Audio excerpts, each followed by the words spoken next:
Boa noite, pessoal. O meu nome é Gisele, professora Gisele. Estarei com vocês apresentando, né, a disciplina, a neurociência aplicada à aprendizagem. É um prazer estar com vocês. É, Espero poder estar com vocês durante essas aulas e aprendermos muito juntos, né? Eu, não é um assunto muito fácil, né? É complexo, novo, ainda bem novo, e nós vamos aprender na medida em que vamos lendo e estudando, né? Então, a neurociência, ela é uma ciência nova, mas que traz muitas possibilidades para o trabalho e educação, para o sucesso, né, da aprendizagem na educação. Bom, gente, nós vamos trabalhar, a princípio, né, eu vou deixar para você disponibilizar no planejamento, no plano de ensino, no ambiente, assim que eu descobrir o local onde deve ficar. E a disciplina chama-se Fundamentos e Contribuições no Aprimoramento do Processo de Ensino-Aprendizagem. Apresentarei o plano para vocês e disponibilizarei lá. Rapidamente eu vou ler os objetivos, né? Os objetivos principais são, bom, como o assunto é muito amplo e nós iremos discutir ao longo do processo, eu tive que dar uma enxugada na disciplina. Mas vou deixar para vocês a indicação de leitura, para vocês é, terem acesso, né, a mais ainda, mais conhecimento com maior detalhe. Mas, a princípio, nós vamos conhecer os fundamentos do sistema nervoso central, de onde vem o cérebro, conceituar a aprendizagem, atenção, percepção e memória, e também nós iremos além disso, né, nós iremos aprender também a discutir a contribuição da neurociências nesse processo de ensino-aprendizagem. A disciplina é de 30 horas, ela teria início no dia 9, mas houve um probleminha técnico, né, com a questão do vídeo, da videoaula, nós agora acabamos de resolver. Também, como objetivo, nós temos que compreender o conhecimento metacognitivo e as suas habilidades. Então, enquanto profissionais da educação, nós iremos entender que, em alguns momentos, a gente precisa mudar, né? Meta vem de mudança, mudar a nossa forma de ensinar. Para, a partir daí, levar o nosso aluno, né? Conduzir-nos da forma mais adequada. Muitas vezes, a forma que ensinamos não tem tido resultado, então a gente tem que mudar de rota, né? Reorientar a rota. Então, isso quer dizer metacognitivo e as habilidades. E, por fim, identificar estratégias de auxílio ao processo de ensino-aprendizagem no contexto da neurociência. Nós temos como conteúdo os fundamentos, então nós vamos aprender os conceitos, né? Os fundamentos do sistema nervoso, fundamentos no sentido de, claro que nós não vamos aqui estudar biologia, né? Ciências médicas, mas o mínimo que a gente precisa para aprender sobre o assunto.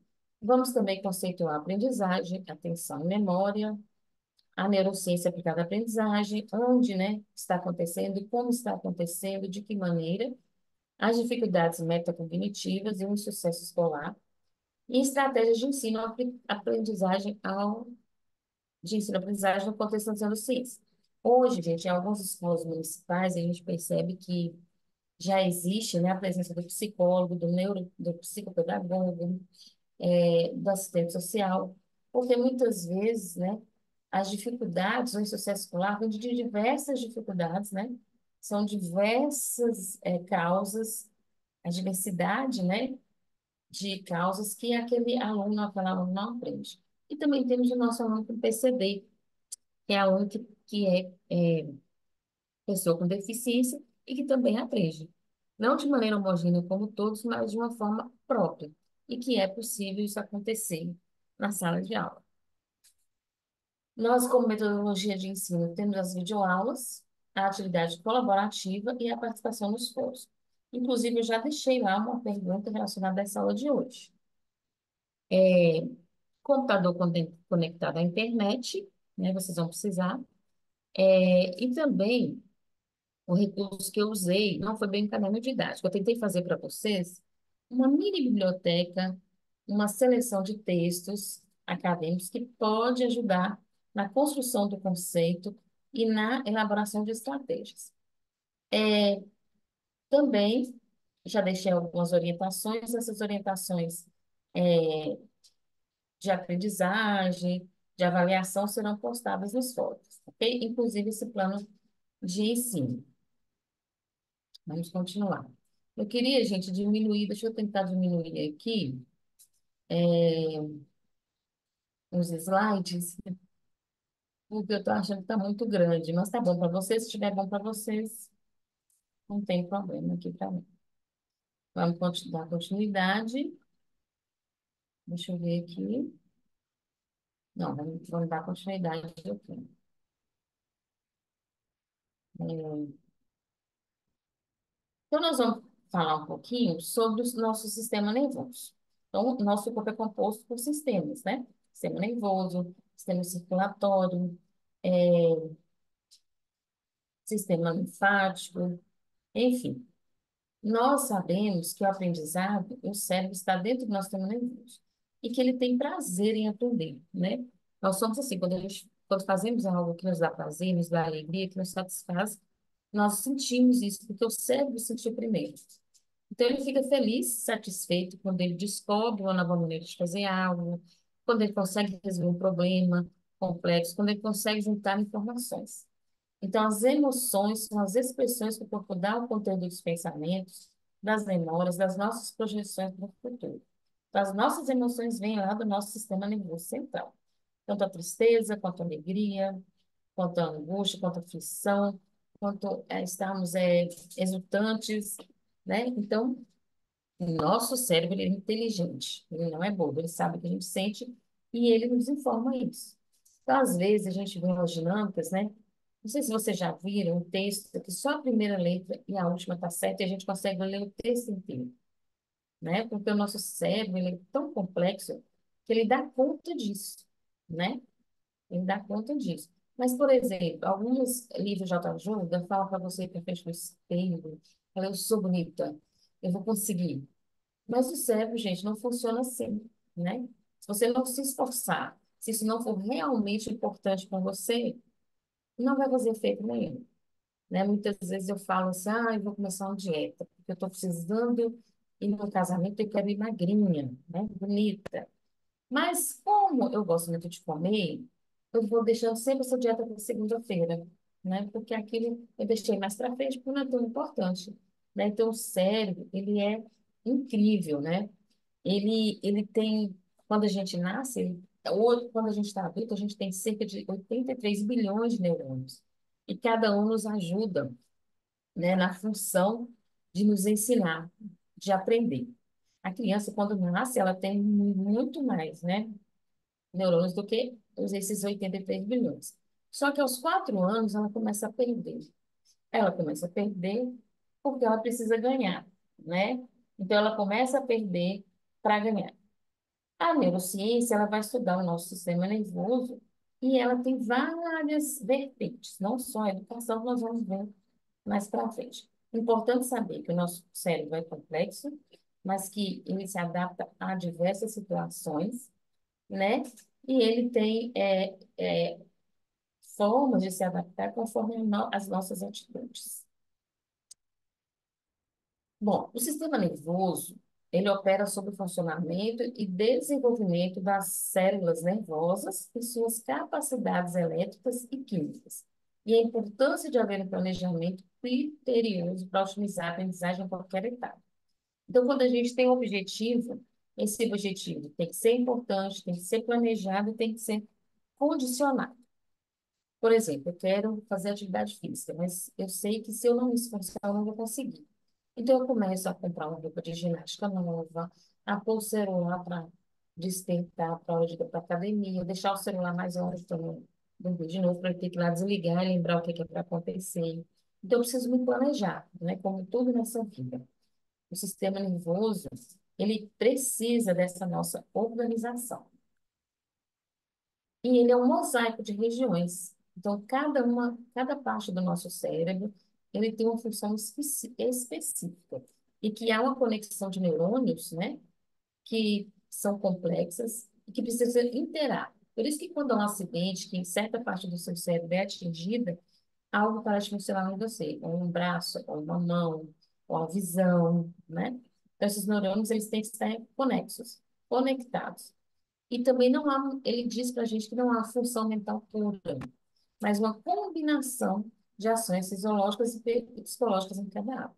Então, a gente sente fome, o cérebro manda um sinal aqui para o nosso organismo, para o nosso estômago, que começa a roncar, nos avisando que estamos com fome, com sono, né? Então, o cérebro ele tem essa conexão dos neurônios. E ele é um conceito amplo, como eu disse, e compreende vários tipos de neurociência, né? Ele se divide. A neurociência molecular, que estuda a importância fundamental das moléculas, a, a neurociência celular, que estuda a estrutura das células do nosso sistema nervoso, a neurociência sistêmica, que estuda as regiões do sistema nervoso, que é a neuroanatomia, a neurociência comportamental, que estuda as capacidades mentais que produzem comportamentos, né, que modificam nossos comportamentos, tais como o sono, o sexo. Eu, por exemplo, acho que quase todas as pessoas com sono não conseguem aprender, não conseguem focar, né? É o cérebro que faz que tenhamos esse comportamento. E a neurociência cognitiva é a qual nos interessa, né? Que compreende as capacidades mentais mais complexas, né? Como a memória, a linguagem e a percepção. E aí está, né? Nós temos o nosso hemisfério esquerdo, o cérebro dividido em dois hemisférios, e temos o lado esquerdo, que é mais racional, que nós temos a aprendizagem mais metódica de estudo, e o direito, que é mais as nossas emoções. Então, no nosso cérebro, no nosso hemisfério de esquerda, a gente tem o raciocínio, a linguagem falada, a nossa fala, a linguagem escrita, que vem do nosso pensamento, do nosso desenvolvimento motor, a habilidade científica de pesquisar, de ler, de estudar, a habilidade numérica e o controle da nossa mão direita. É contrário, né? No hemisfério direito, nós temos as nossas emoções, a intuição, a imaginação, o sentido artístico, né? Pintura, artes plásticas, o sentido musical, inclusive há um estudo das inteligências de Alpha Gardner, que a criança, até os 2, 4 anos, dos 2, 4 anos, ela tem muito mais facilidade de aprender música, de aprender a tocar um instrumento, e há aqueles que já são gênios nessa área, né, superdotados. E também nós temos a percepção tridimensional e o controle da nossa mão esquerda. Aí dá para perceber a complexidade, né? Então, do lado esquerdo, nós somos mais lógicos, racionais, matemáticos, né? É o nosso lado intelectual, temporal, histórico, racional, né? Eu estou no tempo, eu estou no ano 2024, está acontecendo isso e isso, né? É ativo, é explícito, é mais analítico, é linear, eles constroem uma linha de raciocínio, é sequencial, né? As coisas acontecem uma depois da outra, focal, mais focado naquilo que a gente quer, temporal, masculino, né? A gente fala que é mais masculino, porque é mais racional, né? Ele não pensa várias coisas ao mesmo tempo, ele foca, é verbal, lógico, racional e argumentador, onde nós argumentamos, né? Deixa eu voltar aqui, que ficou faltando o lado esquerdo, direito, né? Onde é um lado mais da nossa intuição, mais criativo e mais artístico, né? Então, ele é sensível, eterno, né? Eterno no sentido de ternura, viu, gente? Esse é aí não existe. Terno. Atemporal. Então, a gente lembra de coisas lá da nossa infância, nos emocionamos, né, com isso. Receptivo. Por isso que tem coisa que a gente lembra de quando a gente era criança, tem pessoas que lembram de quando tinha 3 anos. Por quê? Aquilo foi muito, marcou e ficou na memória, né? É tácito, é gestáltico, coisas boas que a gente quer que se repitam. É simultâneo, difuso, feminino, espaço. Então, não tem aquela organização, você vai e volta. Espacial, intuitivo, né? Muitas vezes eu falo assim, nossa, eu tenho intuição, eu tinha uma intuição que hoje isso ia dar certo, ou não ia dar certo, né? É do nosso cérebro irracional, tem um pensamento com a razão, assim, mais com o emocional, com o coração, e é experimentar. Gente, esses são conceitos para a gente entender sobre o nosso cérebro. Aí está o mosaico, né? Várias cores diferentes, onde nós temos o lobo frontal, o lobo temporal, o lobo parietal e o lobo occipital, que é onde essas emoções e a nossa parte racional está. Então, cada uma dessas partes desse mosaico tem a sua importância e a sua função e se conecta, né, com o cerebelo e com a nossa medula espinhal. Às vezes, em acidentes, né, infelizmente, as pessoas perdem um pouco do cerebelo, mas ainda não atingem os nossos lobos, não faz tanto estrago como quando atinge, ou a nossa coluna, né, essa nossa medula cerebral. E aí, né, a gente vai dizer novamente, eu vou dizer novamente, que são sistemas sensoriais, sensoriais motores, né, que dão movimento ao nosso corpo. São sistemas complexos que dependem de receptores específicos para captar e conduzir as sensações ao teu cérebro, onde serão interpretadas, decodificadas, levando à percepção do mundo ao redor. Por isso que muitas vezes a gente não tem a percepção de certas coisas quando a gente não tem certos sentidos. Ou então a nossa percepção aumenta no sentido porque nós não temos o outro. Por exemplo, a pessoa que é cega, ela costuma enxergar com os ouvidos e com o tato, né? Ele ouve melhor do que nós que temos, normalmente, né? Gente, isso não é regra, mas eu sei, onde eu trabalho, eu sou pedagoga também, além de professora, eu tive uma colega cega que ela se guiava muito pelo ouvir e pelo tato. Ela ouvia tudo, ela percebia tudo, a percepção dela se dava melhor por esses dois sentidos, né? No caso, o tato e a audição. Então, tudo está no nosso córtex, né? Auditivo é outra parte do cérebro, gustativo, olfativo, sinestésico, onde a gente sente, e o ouvido, também muito complexo, né? A gente ouve o som, esse som nos dá equilíbrio. Muitas vezes a pessoa fala assim, nossa, meu ouvido parece que está com água dentro, não estou ouvindo direito, está tendo um barulho e você perde até o equilíbrio, né? Então, tudo isso está conectado. A língua, né, que é o gustativo, tudo é uma grande conexão do cérebro com os nossos sistemas.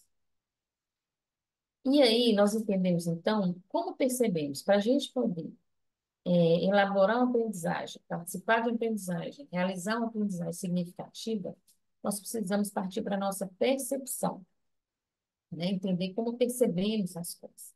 Então, o que que é percepção? É um processo de organização e interpretação dos dados sensoriais recebidos do ambiente. Trata-se de uma elaboração interna de acordo com regras inatas e limites impostos pela capacidade do nosso sistema nervoso. Então, quando a gente entra, por exemplo, no ambiente escuro do cinema, logo os nossos olhos, a nossa visão se adapta àquele ambiente.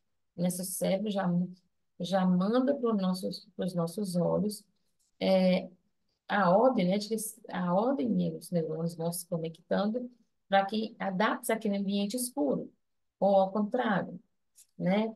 Quando a gente está num ambiente onde o ambiente as pessoas são caladas, mesmo que a gente fale muito, a gente vai primeiro observar para depois participar. Então, é uma elaboração interna, né, com regras que já vêm impostas pelo sistema nervoso.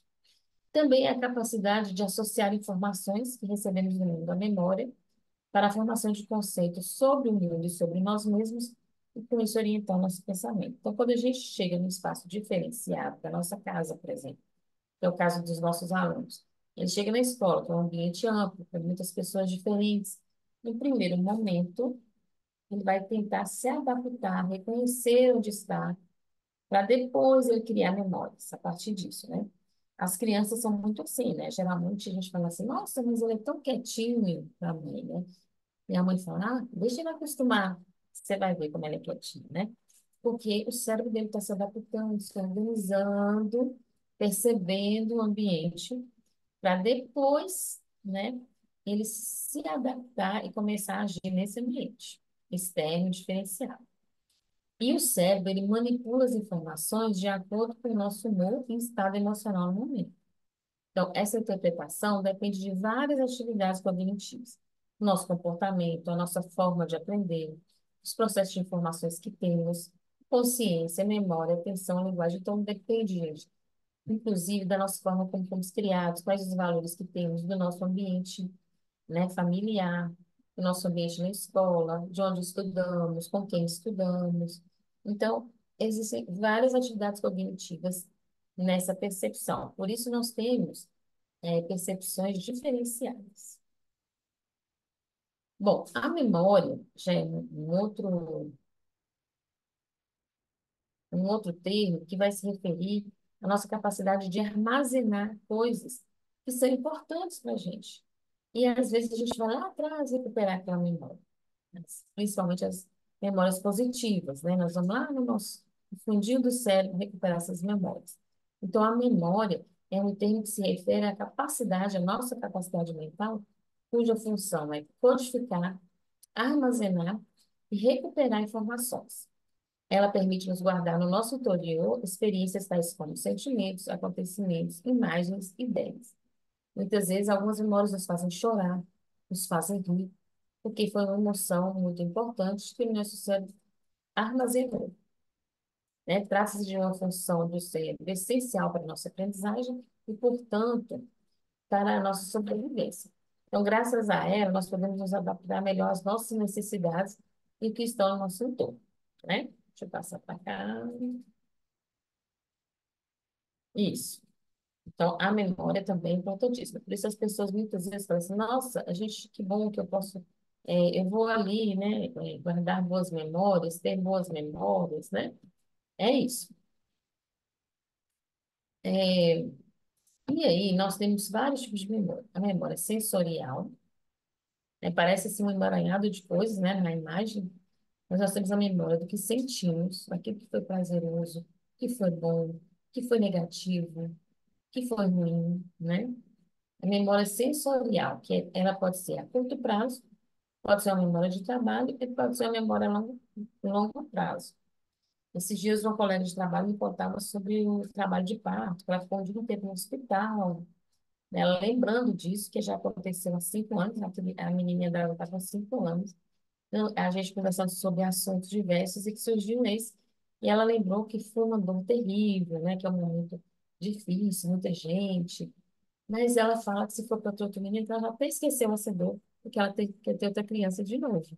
Então, é uma memória do que ela sentiu, mas que foi prazeroso para ela, que é importante para ela, ela guardou na memória, mas é uma memória positiva, uma memória sensorial que vai ser de longo prazo, né? Ela deve contar isso para a filha, depois a filha vai contar para os netos, enfim, né? Tem a memória de trabalho, que a gente aprende, a memória de curto prazo, que é uma coisa que nos aconteceu, talvez não tão boa, mas que a gente memorizou naquele momento, mas não precisa mais, não foi legal. A nossa memória, ela descarta a memória de trabalho, aquela que a gente acaba automatizando, né? Eu já sei como é que é meu trabalho, eu vou guardar aquilo que eu preciso, somente aquilo, para fazer bem o meu trabalho. E a memória de longo prazo, que é essa memória que a gente tem da infância, dos nossos pais, dos nossos avós, é daquilo que realmente é muito importante para nós. E aí tem alguns conceitos, né, que são importantes para a educação. A capacidade. Então, o cérebro, ele tem capacidade, nós temos através do cérebro e da neurociência, a capacidade de estabelecer novas conexões, de aprender sempre, independente do momento. Então, tudo muda, né? A aprendizagem é dinâmica, o mundo é dinâmico, a vida é dinâmica. Então, novas aprendizagens vão chegando. Por exemplo, se a gente pensar há 40 anos atrás, 50 anos atrás, não existia computador, não existia.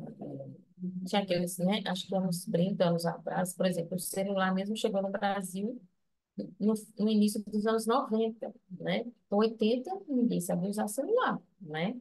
E hoje a gente sabe usar celular, a gente, tudo é muito digital. E as pessoas que têm mais tempo, né? Que são lá da época de antes desses aparelhos, elas também tiveram que aprender, porque o cérebro ele consegue ter plasticidade, ele consegue se estender, né? se esticar para aprender. Isso depende muito da nossa vontade, né? Então, todos são capazes de aprender. Não existe essa que nós não aprendemos, que o autista não aprende, que aquele aluno que tem deficiência mental não aprende. Sim, ele aprende diferente. Vocês vão aprender isso nas disciplinas do curso. Eu trabalho, né, enquanto pedagoga com esse segmento da educação inclusiva, que tenta incluir a todos e todas, e a gente tem muitos desafios, mas a gente vê na prática que sim, todos são capazes de aprender. O estabelecimento de rotas alternativas, então, se não for por esse lado, vamos tentar por outro. O cérebro, ele se adapta e recomeça, que a gente aprende a vida inteira, desde quando nascemos. A aprendizagem, ela é significativa e por isso ela se torna aprendizagem. Aquilo que não é significativo para nós, nós não conseguimos, nós não guardamos na nossa memória e aí nós não aprendemos, né? A memória pode ser mecânica, por exemplo, às vezes a gente decora fórmulas matemáticas porque a gente precisa para usar na prova. Passou a prova, nós não foi significativo para a gente acaba esquecendo. Nós também exercitamos nosso cérebro na medida que a gente exercita o corpo. Então, é importante que nós façamos atividade física, mas também leiamos, façamos atividade física com o cérebro, né? Muitas vezes a pessoa fala assim, "Oh, eu faço palavra cruzada, porque eu não quero, né? Ficar com Alzheimer e tal." O cérebro realmente precisa desse movimento. A gente não pode parar, né? Ou ficar só em rede social, só vendo TV. Talvez a gente precise, talvez não, a gente precisa também trabalhar o nosso cérebro. Também aprendemos com o coração, com as boas emoções, e as personalidades podem indicar as formas de agir. Cada um age conforme o seu jeito de ser. Vejo vocês que isso é um complexo fazer, né?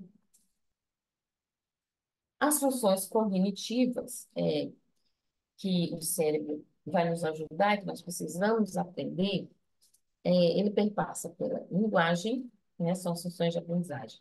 Atenção e concentração, funções executivas do fazer, né? A gente planeja, analisa e faz. A memória tem que ser também visual e verbal, né? Nós aprendemos de várias maneiras, mas as principais, a visual e verbal. As funções visoconstrutivas e visoespaciais, aquilo que a gente constrói e aquilo que a gente determina o espaço temporal. As funções sensório-motoras, que são os nossos sentimentos e o que a gente sente no próprio corpo, né? Dor, né? Por exemplo, quando a gente sente muita dor, geralmente quando você quebra um pé, machuca um pé, você sempre vai lembrar daquilo. E quando você vai pisar, às vezes você dá uma falhadinha, porque a sua memória, o seu cérebro lembra-se, né? De que você machucou, né? Ele acaba se retraindo. As habilidades acadêmicas, escrita, leitura e matemática, que precisa de que o cérebro vai nos auxiliar, e as funções de adaptação, né? Adaptativas. E para além disso, as formações superiores, nós temos os conceitos de raciocínio lógico, a gente guarda um fundo de conhecimentos, capacidade de solucionar problemas e pensar de forma abstrata, né? Piaget, Jean Piaget, é um médico suíço, e ele falava que as crianças aprendiam por etapas, né? Quem fez pedagogia aí deve ter muitos da Piaget, Vygotsky, né? E aí vem confirmar, né? O nosso sistema nervoso confirma isso. A criança só consegue pensar de forma abstrata depois que ela passou por todas as etapas, né? O sensório motor, depois o simbólico, depois o concreto, e só lá pelos 10, 12 anos ele vai conseguir fazer, por exemplo, cálculo mental, né? Pensar sem ter que enxergar um objeto.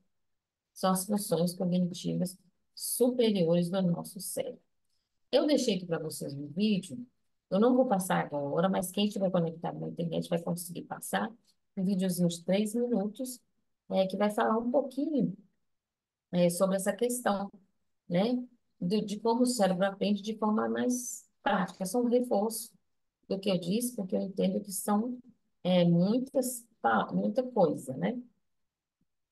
Aqui de onde eu tirei foi de um site que ele trabalha apenas com neurociência, depois se compensa vocês darem uma olhadinha também, né? De onde eu tirei só o conceito. Eu não consegui achar o nome do autor, aí eu coloquei o nome do site. que é esse conceito aqui. Deixa eu mostrar para vocês. Nossa, eu passei, gente, desculpa. Deixa eu dar só uma olhadinha aqui. Esses slides, se vocês quiserem também, com solicitação, eu posso postar para vocês. Esse aqui, o conceito de memória. Eu achei interessante. Está naquele último site da referência, ok? Bom, eu agradeço a atenção de vocês, né, comigo. Deixa eu só abrir aqui. Isso. E agradecer, né? Pedir desculpas pelo atraso no problema técnico, mas agora nós vamos pegar firmes. Quando acontecer, gente, de uma data não se cumprir, pode ser um problema técnico, né? Nós temos internet, temos a questão do humano, mas estamos sempre lendo, trabalhando, acessando o nosso ambiente. Agradeço, desejo um ótimo e excelente curso para todos. Muito obrigada.